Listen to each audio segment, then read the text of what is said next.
जय हिंद दोस्तों, कैसे हैं आप लोग। आज की वीडियो में हम लोग पढ़ेंगे वीर रस और देखेंगे कि इसकी परिभाषा क्या है, उदाहरण क्या है और इसका स्पष्टीकरण हम कैसे लिखेंगे।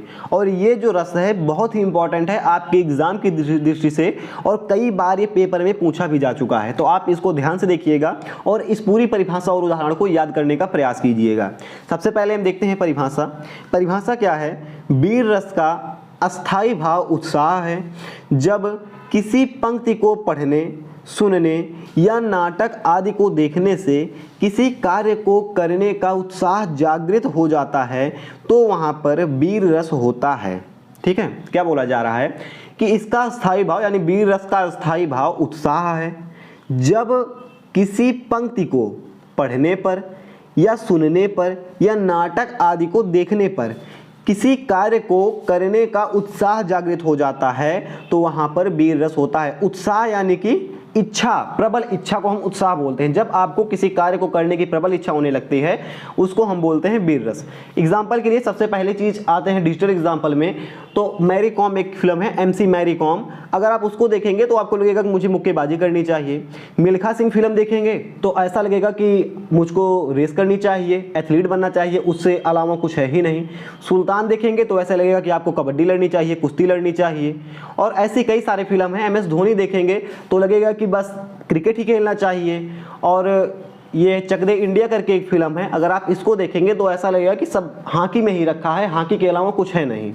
तो आप जिस तरह की चीज़ों को पढ़ेंगे, सुनेंगे, अगर आपको उस तरह की चीज़ों को करने के लिए प्रबल इच्छा जागृत हो रही है तो समझ लीजिए कि वहाँ पर वीर रस है। ठीक है, जैसे कि अभी आपने देखा। अब मान चलिए हम इसका उदाहरण एक पढ़ते हैं। चमक उठी संसद तावन में, वह तलवार पुरानी थी, बूंदेले हर बोलों के मुंह हमने सुनी कहानी थी, खूब लड़ी मर्दानी वह तो झांसी वाली रानी थी। कहीं पर लड़ाई हो रही हो और उसमें लड़कियों की लड़ाई हो रही हो, यानी कि उसमें मेन किरदार लड़कियों का हो, और आप जाइए इस कविता को सुना दीजिए, आप देखेंगे कि उनमें युद्ध करने का उत्साह जागृत हो गया है।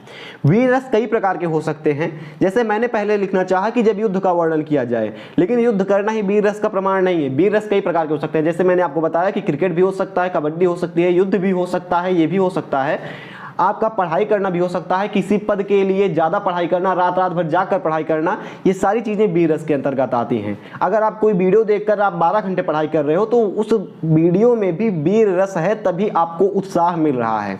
तो ये हो गया आपका परिभाषा। और आपने उदाहरण देख लिया कि चमक उठी संसद तावन में, वह तलवार पुरानी थी, बूंदेले हर बोलों के मुंह हमने सुनी कहानी थी, खूब लड़ी मर्दानी वह तो झांसी वाली रानी थी। ये इसका उदाहरण है, इसको आप याद कर लीजिएगा। और स्पष्टीकरण में आप सिंपल सा लिख सकते हैं कि प्रस्तुत पंक्तियों में अस्थाई भाव उत्साह है, अतः यहाँ पर वीर रस होगा। इतना बड़ा लिख देंगे, नंबर आपको मिल जाएगा।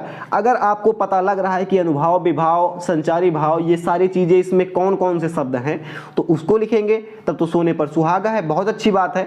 अगर आपको स्पष्टीकरण लिखना नहीं आ रहा है तो आप ऐसा भी लिख सकते हैं कि प्रस्तुत पंक्तियों को पढ़ने से मन में उत्साह जागृत हो रहा है और इन पंक्तियों में इसका अस्थाई भाव उत्साह है, अतः यहाँ पर वीर रस होगा। ऐसा भी लिख देंगे तब भी पूरा नंबर आपको मिल जाएगा। लेकिन ध्यान रहे, परिभाषा लिखेंगे, उदाहरण लिखेंगे और साथ ही साथ अगर स्पष्टीकरण लिखेंगे तभी आपको पूरे नंबर मिलेंगे। स्पष्टीकरण गलत रहेगा कोई दिक्कत नहीं है, लेकिन लिखना पेपर में आपको पड़ेगा। फिलहाल इस वीडियो में इतना ही था। आई थिंक आप समझ गए होंगे कि वीर रस क्या है, कितने प्रकार हैं इसके लगभग, और इसका उदाहरण क्या है, स्पष्टीकरण हम कैसे लिखेंगे। तो फिलहाल इस वीडियो में इतना ही था। हम मिलते हैं किसी नेक्स्ट वीडियो में। जय हिंद।